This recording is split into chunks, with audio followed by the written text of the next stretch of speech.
Small things like these என்ற historical drama படத்தோட விமர்சனத்தை தான் இன்னைக்கு நம்ம பார்க்க போறோம். அயர்லாந்து நாட்டில் இருக்க ஒரு சின்ன நகரத்தையே கட்டுப்பாட்டில் வச்சிருக்கு ஒரு ரோமன் கத்தோலிக்க சர்ச். அந்த சர்ச்சில் ஒரு பகுதியா செயல்படுற மேக்லட்டின் அசைலம்ல இருக்க ஒரு பெண்ணை காப்பாற்ற நினைக்கிற ஒருவரோட முயற்சி தான் ஸ்மால் திங்ஸ் லைக் தீஸ் படத்தோட மொத்த கதை.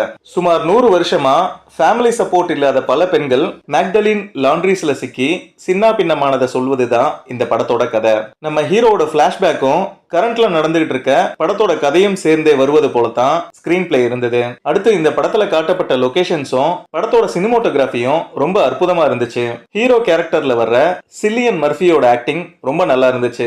கூடவே இந்த படத்தோட ப்ரொடியூசரும் இவர் தான். படத்தோட டீம் ஒளிப்பதிவுக்கும் ஆக்டிங்குக்கும் கொடுத்த முக்கியத்துவத்தை ஸ்டோரியை நரேட் பண்ணதுல கொடுக்கல. ரொம்ப ஸ்லோவா போற படம். டைம் இருந்தா பார்த்து என்ஜாய் பண்ணுங்க. மறக்காம என்னுடைய சேனலை சப்ஸ்கிரைப் பண்ணுங்க. நன்றி, வணக்கம்.